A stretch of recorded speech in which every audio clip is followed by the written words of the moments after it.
Adventures of Batman with Robin, Boy Wonder. Batman and Robin, dynamic duo against crime and corruption, whose real identities as millionaire philanthropist Bruce Wayne and his young ward Dick Grayson are known only to Alfred, the faithful butler. Ever alert, they respond swiftly to a signal from the police, and moments later, from the secret Batcave deep beneath Wayne Manor, they roar out to protect life, limb, and property as Batman and Robin, Cape Crime Fighters. Batman and Robin, scourge of Gotham City's kooky criminals. The Joker, clown prince of crime. The Penguin, pudgy purveyor of perfidy. And the cool, cruel Mr. Freeze. Watch out, villains. Here come Batman and Robin. Welcome back, citizens, to an all-new episode of the Batcave podcast. It's your old bat chum, John S. Drew here. You know, I've been having a lot of fun going down this little bit of memory lane here as a kid, watching the Adventures of Batman 1968 Filmation series that aired originally on CBS. I didn't watch it on CBS. I watched it here in New York on I think it was NEW at the time, and then it became WNYW, I think, or something like that, Channel 5. And my co-host, who's helping me through this series of reviews, also watched it around that same time as well. The Channel 5, he's not that old. That being Mr. Dan Greenfield from 13thdimension.com. Hey, Dan.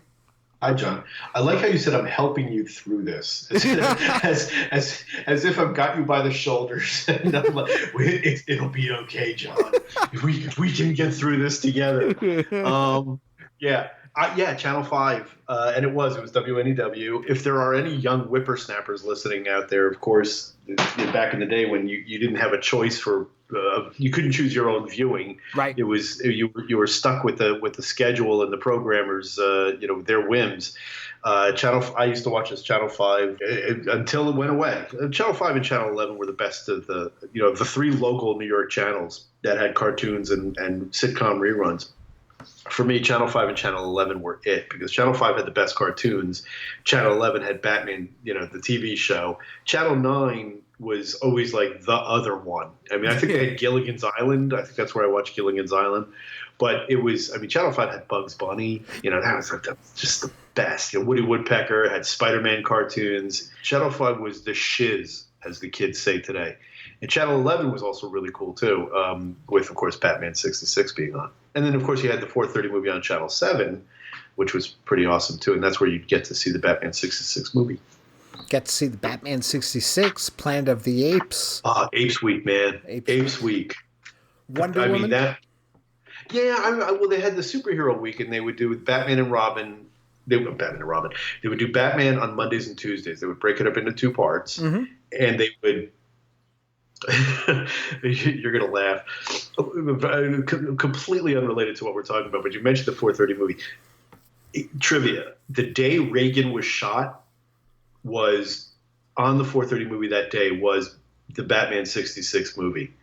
And I remember it because they preempted it. They broke in with coverage of the president being shot. And however, I was 12, 13 years old. And I just remember being pissed that they preempted the movie. And I can thinking to myself, we know he's shot. We know he's not dead. Can you get on with it already? I want to get back to watching my movie. Priorities. Yeah. And then because they ended up preempting it, I remember going back the next day thinking maybe they would pick up where they left off, and they hadn't, and I felt so aggrieved. I'm like, I can't watch this movie all the time, I can't believe they didn't just simply put it on today, not understanding how the world works, of course, at that age. Yeah. But, I'm always talking about that with my kids at school and my own. Yeah. If you missed it, you missed it. Yeah. I mean, it took me years to see On Her Majesty's Secret Service because it was on a Friday night, and I opted to go see a basketball game that night. And I remember struggling because this was the one I hadn't seen. I hadn't seen one with George Lazenby.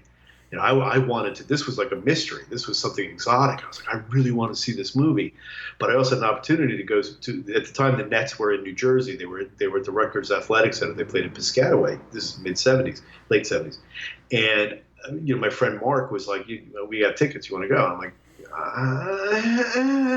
and I'm like, Mom, what do I do? And she's like, you're out of your mind. You're going to sit home and watch TV, or you're going to go out to a basketball game. I'm like, I guess. So I went to the basketball game, and I wasn't even a big NBA fan. But it took me years before I got to see the Honor Majesty's Secret Service. It's a good movie. It's a very good movie, yeah.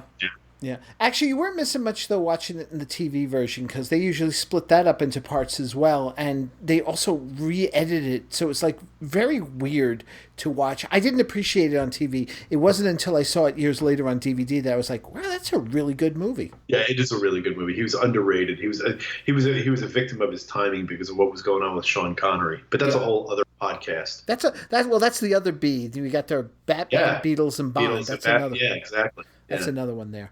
But let's talk about this episode of Batman 68 there from Filmation. In the library of stately Wayne Manor. This, Dick, is a faithful rendering of the fabulous Trojan horse. I know, Bruce. The old Greeks hid in it to conquer Troy. Right, chum. Well, a valuable replica of that is on its way right now to the Gotham City Museum. A gift to the Wayne Foundation? Yes, but I'm worried about its safe arrival. Why, Bruce? I don't know, really, but I'd just feel better if it were guarded by... Batman and Robin? You know it. Come on, to the Batcave.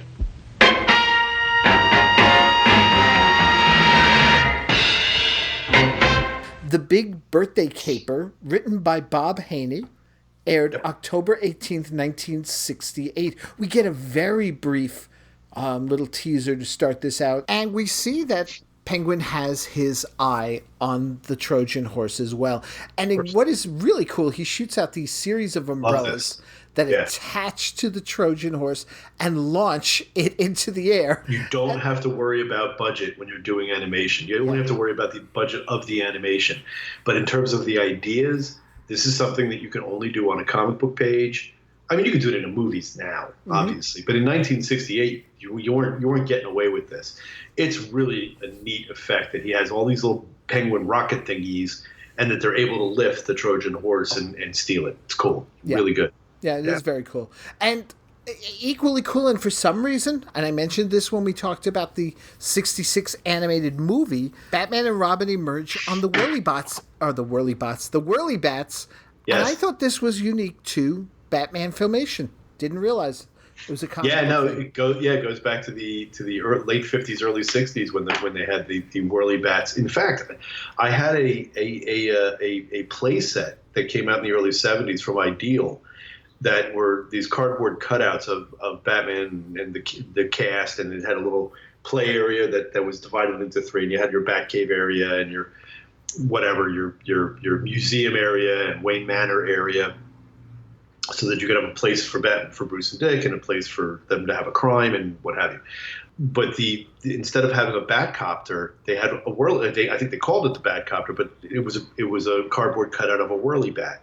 So it was something that definitely was out there. Although of course dates this cartoon. But yeah, the Whirly Bats go back to several years earlier from the comic books themselves. I do like how Robin gets it to have his own logo on his Whirly Bat, though. I think that's cool. That is very cool, yeah. Yeah. They're able to stop the theft, but the Penguin gets away. Yep. Yeah. Sure. I mean, you can't catch him in the first act because otherwise you don't have a cartoon. Exactly, yeah. We cut to Police Gordon's headquarters, where we get our first reverse R shot in a while. It's been quiet. Yes. Yeah, it has been. It's it's almost like a drinking game, you know. Yeah. But yeah, I was like, oh yeah, right, we're back with this. Thank you. Yeah. And they get a call from Riddler. Batman, thank the stars you're here. The Riddler cut in on the police network with a message for you. We taped it. Listen. Fancy notes and nosy notes and little lambs eat ice. Any fool knows a horsey totes and where it's stashed is Jivey. Jivey, isn't that silly, Batman? Another of the Riddler's rattling riddles. Let's see. Any fool knows a horse eats oats. He's found the horse. Right. I don't get it. Explain later. Come on, Robin. There's not a bat second to lose. This is an episode that moves very quickly, because then Batman and Robin, we cut to the scene of them stopping Riddler by dumping this heavy dose of horse feed on them. Yep. Yeah. You said it moves along. Bob Haney, who wrote this, is no slouch. He's a comic book legend, and he was known for his fanciful stories. He unlike a lot of writers, he really embraced the inherent absurdity of comic books, not in a winking way. I think he was serious about his business, but he definitely would. I mean, he's actually an ideal choice to write these kinds of episodes because the tone of them is very much in keeping of some of the more fanciful aspects of these stories. So, but he's a really good storyteller. So yeah, the fact that this moves along doesn't surprise me at all when you consider that he's the writer. Right. And again, stops the crime, but Riddler gets away. I would think having that much feed dumped on you would knock you out and be easy to just collect them afterwards. You would think. Yeah. But Batman does say, let's move the horse. So that seemed to be the priority. Right. Yeah. Well, you've got to, it's always that's always the way things work on these shows is that whenever they're given the choice to chase the villain or do whatever has to be done right there, always choose whatever has to be done right there, whether it's saving someone, which is the obvious choice, or doing something like this, which is really a choice so that the episode will continue and you have to give the villain a chance to get away. Right, yeah. So they get a call from Penguin, who invites the two of them to come to his hideout under a flag of truce. Yes. See, this is where I have a little problem with I don't mind the whole thing with the computer, because Penguin shows off his computer, and it's working out Batman's identity, and it figures out it's Bruce Wayne. Right. And once again, in typical Batman 60s logic, Penguin never makes the connection that Robin must be Dick Grayson. Yeah, that never happens. Hell, that never happens in the comic books. Even today, when someone works out that Dick Grayson is Nightwing or something like, or Tim Drake is Robin or Red Robin, the awful name that they've given him, whatever it is, they never then make the extended connection of, and that must mean Bruce Wayne is Batman. Because if you're Robin and there's that dude over there, well, and you lived with that dude and you used to be seen in public with Bruce Wayne, and they sometimes they do that, but they conveniently drop that. So yeah, of course there's but then again, why would the Penguin care about Dick Grayson anyway? It's not. I mean, he's the sidekick. He's ancillary and probably in his mind. It's like if he ruins Batman, it's probably understood that he's ruined Dick Grayson. I guess. Maybe. Yeah. No, that makes a point. That's a good point. Yeah. I mean, Batman he's the top villain. Right. Yeah. So Batman, though, manages to sort of short-circuit the computer through his utility belt. So a series of images, including Gordon, pops up on the screen, showing that Gordon is Batman. Yes, and this is great because you get your very first glimpse of this being an extended universe, and maybe the only one, I'm not sure, but Superman's face pops up in there too. Yes, because they show a series of they show Gordon, some random dude. They show the Joker, and then they show Superman. I'm like, oh, wow, Superman shows up. I thought that was a really good throwaway. It gave you hope that maybe there'd be a crossover at some point. Right. Not to be, sadly, but what are you going to do? Yeah. And this is where I have the problem. When all is said and done, why didn't they just arrest Penguin? Because he did try to steal the Trojan horse before. Because again, they needed to keep the episode going. It's like when they would go after these guys when they hadn't committed the crime yet. It's like they think they've given a clue, and it's now they have actually committed a crime, but for whatever reason they don't. Yeah, because it's logic or lack of it's the Gotham City logic. Well, we have to. Right. Yeah. So, or the reverse of Gotham City logic. The reverse of it, yeah. So they're heading back to the Batcave, and along the way, one of Penguin's goons shoots a tiny umbrella with a lot of writing on it. Yes. At the Batmobile. Yeah. Yeah, it's cool. Yeah.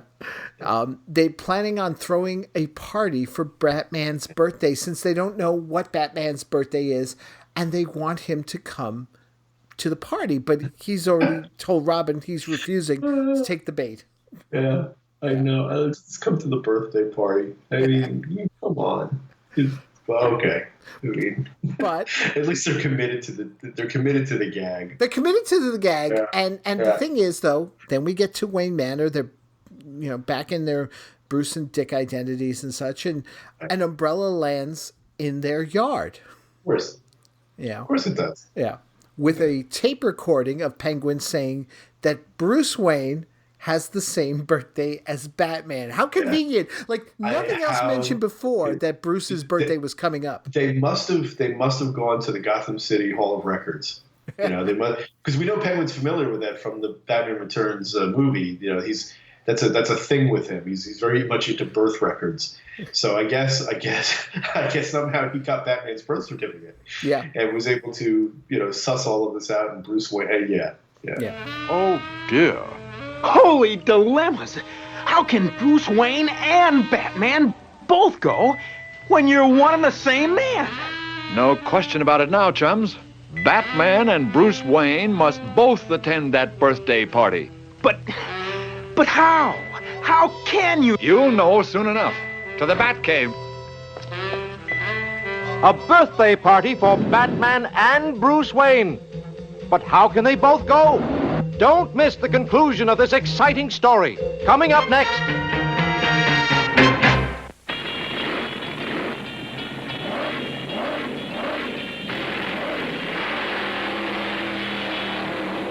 Drench your dryness. Refresh your energy. Pour on the Pepsi.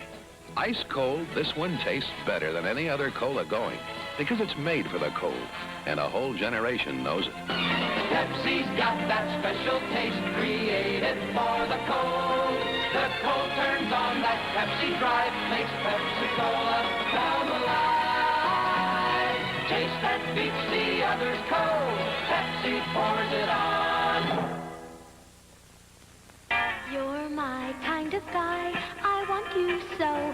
Baby, everything about you is go, go, go. With Aqua Velva lotion, our romance began because there's something about an Aqua Velva man. Get Aqua Velva Aftershave Lotion, regular, menthol, and now luxurious frost line. To steal the priceless replica of the Trojan horse, the Penguin and the Riddler arranged a big birthday bash for Batman and Bruce Wayne, claiming evidence that they are one and the same. But the Caped Crusader has a plot of his own. Like you said, it just moves. Yeah.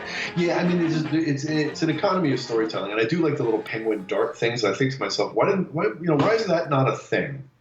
Yeah, that's a really good weapon for the Penguin to use. Actually, little miniature penguin, little umbrella darts.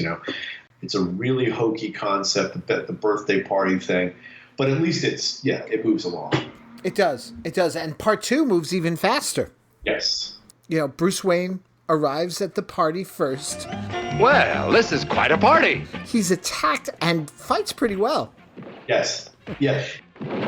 No millionaire fights so well. He must be Batman. He must be Batman. I'll find out. I've always made the joke where Batman and Robin, whenever in their civilian identities, on the live action show, where they always had to rein it in for fear that anybody might make the connection that they're Batman and Robin. Most famously in my mind, the Mr. Freeze episode with Otto Preminger when they're being humiliated with all the poshies at Bruce Wayne's party, the Green Party, where they all have to get into the wading pool, and the Riddler, the Mr. Freeze is having a field day ripping everybody off. That Dick Grayson just wants to just fly off the handle and go after Mr. Freeze, and Bruce is like, no, you got to hold back because someone may figure out that we're Batman and Robin. In a city of millions of people, the idea that these two guys might be the ones is actually kind of laughable. unless you take into account, of course, that Batman would have to have, at least some wealth to, afford all of his toys. It's, you see the Riddler says, hey, he fights pretty good. He must be Batman. It's just like, okay, I guess Bruce Wayne's been right all this time. If he actually cuts loose, someone will figure out that he's Batman. Yeah. But then Batman and Robin arrive. Someone mentioned Batman? The dynamic duo! Get set to unmask Batman. Batman's a jolly good fellow. Batman's a jolly good fellow. Holy flat notes! Perhaps a piece of cake would be more to your taste, Boy Wonder. Surprise! Surprise! Penguin's punks! Riddler's rowdies! Watch out, Batman! This is my party now! Let's make this bash really swing! If this is Bruce Wayne, can this be Batman? As the villains ponder, millionaire Wayne hurls himself at the Caped Crusader, plunging off the pavilion. And now, Batman reveals his clever ploy. Quickly, Alfred. While Robin keeps my guests happy, let's make a switch. Good show, Mr. Wayne. Meanwhile, Robin keeps things swinging. Get Robin, you bird brains! Grab him! Come on, let's get going. Excellent, Alfred. Now you continue as Bruce Wayne to keep fooling Penguin and Riddler. And it's interesting because then Robin goes, this is my party now, and he just starts swinging about, kicking people. Yes. Yes. This is a good old-fashioned Burt Ward, I'm off the leash. Yes, yeah. He's off the leash. My party now. My party now, bitches. It's like Jesse Pinkman as Robin. Which would have been great when you think about it. Breaking Batman. With Walter White as Batman and Jesse Pinkman as Robin. How sweet would that be? Because that's practically what it was, except it was like a really dark version of that. Right. Yes. Yeah. God, let's write that down. Let's write that one. Breaking Batman. With Walter White as Batman and Jesse Pinkman as Robin. I could just see the memes now. It's awesome. Oh, and in the fight, Batman and Bruce disappear. And we learned that Batman is actually Alfred, who looks a lot better in Batman's costume than what's his name did in the '66 series. Yes, Alan Napier. Napier. It's always funny. That was always good for a gag. But again, it was one of those things and this episode kind of feels that way.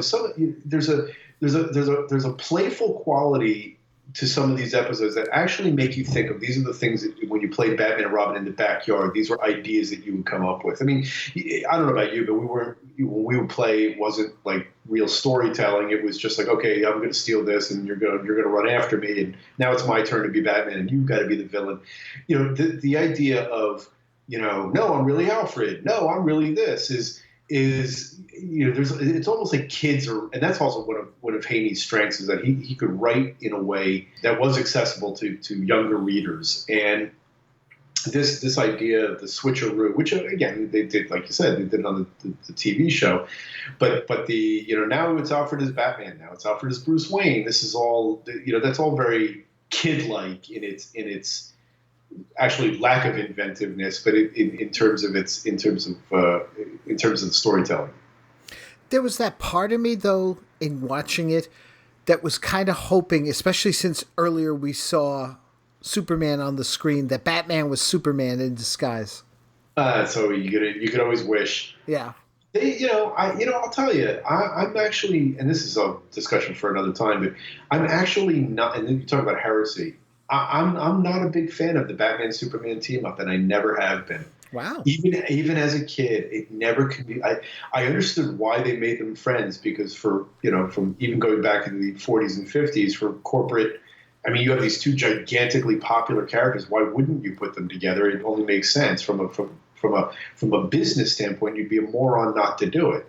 But but from an inherent storytelling, they are such opposites in terms of their appeal and in terms of their abilities that I never, in the same way that really I never really understood. You can't have the Justice League without Superman, but Justice League stories without Superman are better.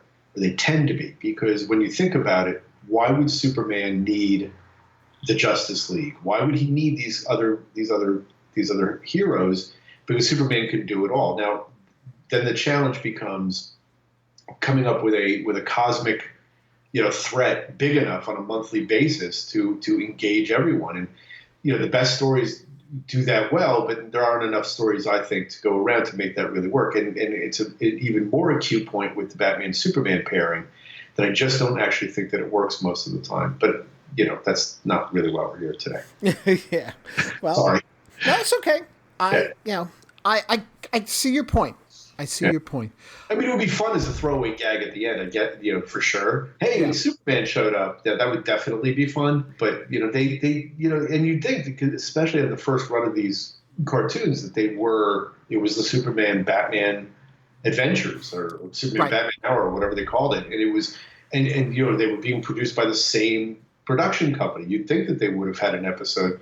But maybe they just never got around to it. Maybe that just was simply, and who knows what the rights were either. I don't know if maybe there was some limitation that we don't know about that would have prevented it. Because you're right, in a way that it would seem that it would be an obvious thing for them to do. They definitely would, had and as I mentioned before, it definitely had the Easter egg in here of having, Superman's face show up on the computer. Right. Yeah. So they switch disguises, and when they come back, they see that the bad guys have escaped. Yep. Yeah. And we get a second reverse R here. Yes. Yeah. Yeah. It's good. Yeah. And Gordon arrives, and oh my God, this is like right out of 66. He's worried that he will lose his job, his reputation, and with the emphasis, his pension. Yeah. Yes, that is again, that was one of those things where I didn't realize how, there were those throwaways that, a little kid doesn't even know what a pension is. Right. But it is funny. And I was thinking exactly, you could see Neil Hamilton flabbergasted about that, oh my God, it's all over for me. Yeah, it's good. Yeah, no, it's well done. Well done. The bad guys have got the horse, but Batman has a homing transmitter in it, so they follow after it. They catch up. The dynamic duo again! And a bat fight breaks out as they're heading towards a cave, and Batman and Robin jump in. Get them! Get them! Riddler is quickly caught. Yes. Yeah. And Penguin gets away. Some fun. Let's wrap him up, Robin. Riddle me this, Riddler. What puffs and puffs but makes you get out of breath? You smart aleck kid, I'll smoke! Robin, where's Penguin? Look up there! The police will take these characters. Let's you and I ground that bothersome buzzard. I'm with you. He's on his rocket umbrella. Yes. Yeah. Yeah. And they use the Batapult. Yes. That's cool. That pops up. That's a neat one. I mean, it's almost like the Bazooka. But it's cool. I like it. Yeah. So they reel him in with the I was about to say the Bazooka, the Batapults. Yeah. And we come to the end of the episode. Yeah. Why do you think that the batarangs on the show, they're not shaped like the traditional batarang? They're actually boomerangs with a Batman logo on it. Right. I wondered about that. I was like, why do they do that? I don't understand. I mean, it must have been. I must have been, but I imagine it had to do with some kind of animation thing. But it seems, I don't know, the little things we notice when we watch these shows. Two theories. I don't know. Okay. The first one being, like you said, it's an animation thing. It might have been easier just to simply do the spinning when you've got a more standard object. Right. But and you can correct me on this. Did the batarangs look like bats in the comic book? Yes. Okay. That's where they got the idea for the TV show. Okay, then never mind. Oh yeah. Oh yeah. Yeah, I mean, there's a famous cover from years before this, like the 1001 batarangs of Batman, and there's like a wall of different kind, like flashbulb batarang, and this kind of batarang, and that kind of batarang. They all had that. They didn't. The difference between the comic book batarang and the TV show batarang is that the TV show batarang has a little head on it, a little bat-eared head at the top of it. But the ones in the comics were basically, it was shaped like a boomerang, only it had the scalloped tails at the bottom as opposed to it being smooth. Okay. All right. So, what did you think of this one? Yeah, it's fun. It's good. It's got its moments. It's a team-up episode. It doesn't have. It's good. I don't think it's great, but I think it's good. Yeah, I'm in the same boat. I mean, I had a few problems with some of the plot elements and stuff. Right. And in terms of it being a team-up, really, Riddler is secondary in this. Yes. Yeah. It doesn't play to his strengths as well. No. It does feel more like the Penguin's got is driving things in this one. Like I said, it's not like I'm looking at this like Jesus Christ, this is a stinker. As I look at it, I look at it like, all right, that was fine. Next, what's next? Yeah. Well, what's next is the one-part story, Two Penguins Too Many, written by Bill Keenan. So yes, Bill Keenan. And we see, and it's an interesting opening because it's. I mean, I know Batman and Robin and the whole thing, it's usually colorful and bright. This is really bright. The big circus comes to Gotham City, and everybody who loves a parade, even the National Guard, has turned out to welcome the performing animals and the beloved clowns. Because it's the circus, it's come to Gotham. Yes. We're seeing all the floats, the animals, the whole thing, and a clown car driven by Joker. Okay, gentlemen, let's get this show on the road. And he, sends his clowns out to go and release the animals. Mayhem. Yeah, very Joker thing to do. Yep. Get those animals under control. Use weapons if necessary.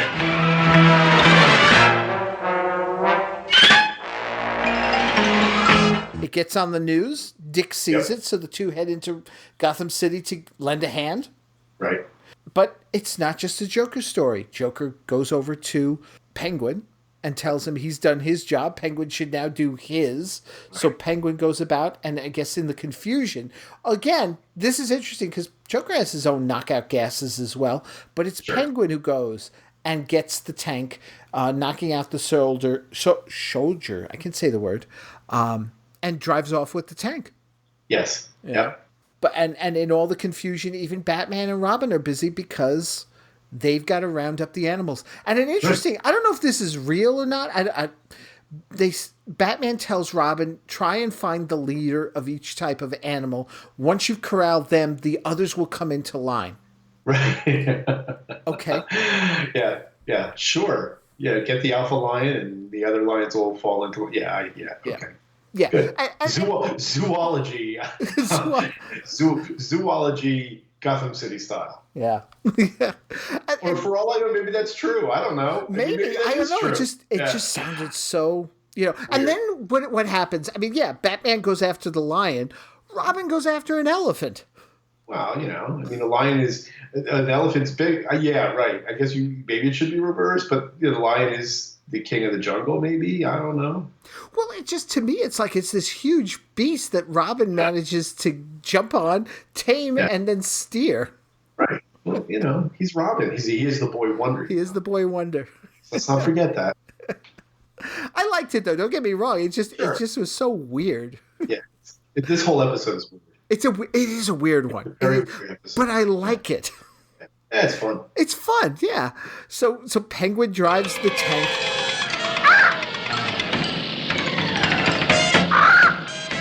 What's that funny noise? I can't hear nothing over this rattle trap. Hey, Pengy, we're being followed. What? Well, two wonderful little birds. How delightful. They might give us away. Maybe I better blast them, huh? Are you kidding? Let them come along. Then I'll have someone intelligent to talk to. There is not a lot that makes a lot of sense in this particular short. No. We get to briefly see the mayor. Not identified, though. No. No. Not Mayor Linseed. Not Mayor Linseed or not Mayor anything. He's just, just mayor. the mayor. Yeah. He's Mayor generic. Yeah. As Gordon reports on the missing tank and the missing penguins. Yes. Yeah. So the bad guys use the tank to rob a bank. And besides making a rhyme, what I found interesting was I'm looking at it going, wow, this looks like a really rural part of Gotham City, considering it's supposed to be Gotham City. But then Robin later on points out that, it was just outside Gotham. Right. So, yeah. I mean, they you do make a good point though, because of the limitations of their animation budget. I mean, often when you see the Batmobile roaring through town, there's nobody else. There's no other cars on the road except the villain car they might be chasing. Or whatever other cars that may pop up that would be specifically helpful to the story. But there's never, when you see the cruising, Gotham City is desolate. And often when they show the museum, the library, or whatever, it looks like a suburban library or suburban museum because it's like they're surrounded by acreage. It's never, it doesn't look like it's built into the fabric of a city.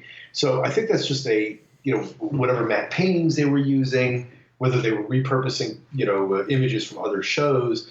But, even though this, they do make the comment that this is outside of Gotham, it wasn't uncommon at all for the show sometimes to not look like a city. Right. What was I going to say? So they get away with the money. Batman is following the tracks, but he's also got a hold of a baby penguin in case they lose the tracks. Yes. Yeah, because penguins can locate other penguins. Right. Right. Yeah, that much I actually, my zoology there, that much I do know. Is that true? They are able to locate each other, yeah. Oh, come on. Yeah. I mean, to the extent that Batman's counting on here, I don't know. It's a bit much. Hold on. If you're in Antarctica, and you've got like broods of penguins or whatever they're called, flocks of penguins or, whatever it is. And, this little guy who was separated from his, oh, look, he's sliding down. He found his parent. I get that. But like the idea of using a penguin to actually locate other penguins in a city. Well, no, that's what I'm saying. He's taking the concept a little too far. I would say so. Yeah. No. Yeah. That you have to sort of, March of the Penguins. March of the Penguins. Well, it's a smart enough idea because it works in this universe because Joker has the tracks cleared. I don't know if smart enough is the operative phrase, but okay, I get what you're saying. But I mean, Joker has the tracks cleared, so he's got to do something. Yeah. And I love this. I actually wish this is the part that I wish this had been a two-parter now, and even though it didn't really need it, or at least maybe they cut out something else. Batmobile versus tank. They're trying to ram us. Wow. Or if they'd introduced the Bat Tank, that would have been good. No use, Joker. They'll drive circles around this tank. Only if they can see it. Like a precursor to the tumbler. Right. A smoke bomb! I can't see! Watch out! Here it comes! We're going over! Pull the chute! Ride her down! It manages to send, the tank manages to send the Batmobile over a cliff. You get the parachute. Yep. The Batmobile parachute. We did it! Woo-hoo! We done in the dynamic duo! Sort of makes our day, doesn't it? And you also briefly see Batman and Robin. Oh, you see Batman, but presumably Robin too. They jump out. Robin didn't jump out. Batman does. Right. Okay. Because he says you ride it out to the bottom. Right. Because Robin then comes around in the Batmobile. Yeah. Right. Yeah. No, I loved. I was like, I just wish there had been a bit more of the contest between them before that had happened. But it's still. It's fun. This whole little episode. It's weird. And the penguin's riding on the back. The penguin's riding on the back of the tank. Yep. That's just hysterical. Yeah. That is unintentional. That's humor. I mean, I don't. And again, it's one of those things where I don't think they planned it to be funny, but it's funny. It is. They're just sitting there. There's like a couple of penguins on the back of the tank. Yep. Okay. And since we're running out of time, Batman has to quickly round up them. You know, he manages to get control of the tank and all as Robin arrives with the Batmobile. Yeah. And we get that again. It wouldn't be a Batman filmation if we don't get the cute ending with Joker being chased by the Penguins. Right. And again, it's not, I don't know if I'd quite qualify it as a Bat taunt, but it's close enough because they're laughing at it. They're like, look at him. Look at him. He's being chased by penguins. You know, oh, it's awesome. That's great. It made me happy. Sure. This one just made me happy. It was so silly. Penguins make people happy. You know, you add penguins to anything, and it's, you know, that's great stuff. And of course, it also is it's a precursor, unintentional precursor to the 1992 movie where the penguins actually help the penguin. Right. Although really, there's no real reason for these penguins to be a part of this story at all. It doesn't compute really on any level. No. You don't need them there. But, you know, hey, bring them along. Well, they're penguins. If this had been, you know, dare I say it, like I was mentioning, if it had been expanded into the two-parter, maybe there would have been more of a reason. This thing is so short that... well, maybe you put rocket packs on their backs. You know? Yeah.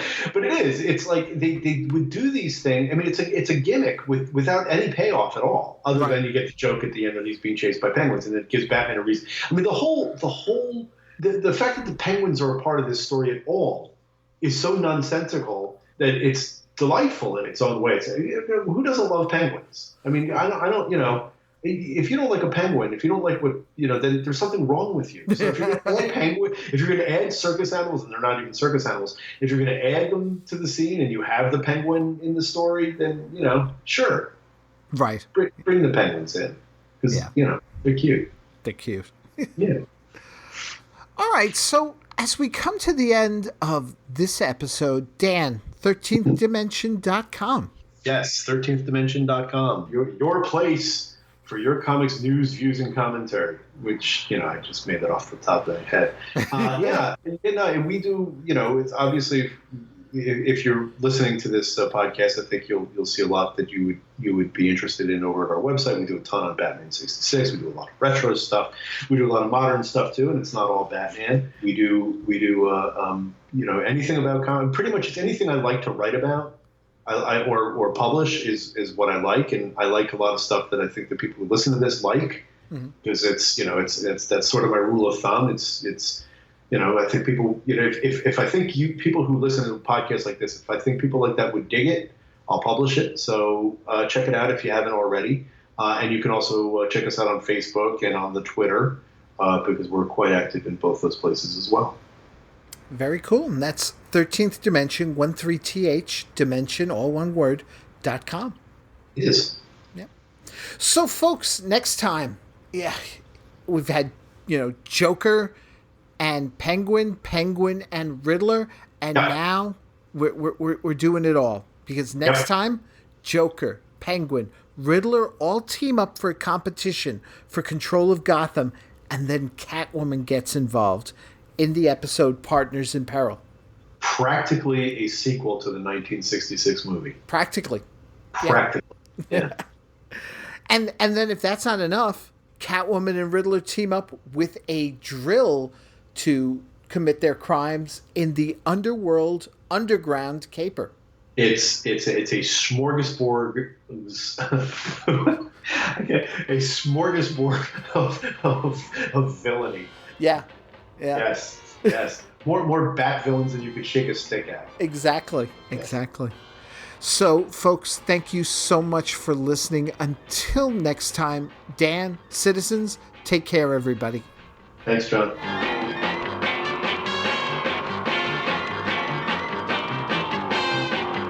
Thanks for listening, chums. I don't have a bat phone, but you can contact the Batcave Podcast through its Facebook page, Twitter, email at thebatcavepodcast@gmail.com. Subscribe to the podcast via Libsyn.com. That's LIBSYN.com. Or through iTunes. The Batcave Podcast is part of a series of pop culture podcasts from the Chronic Rift Network. Find them at chronicrift.com. So until next time, citizens, same bat time, same Batcave podcast.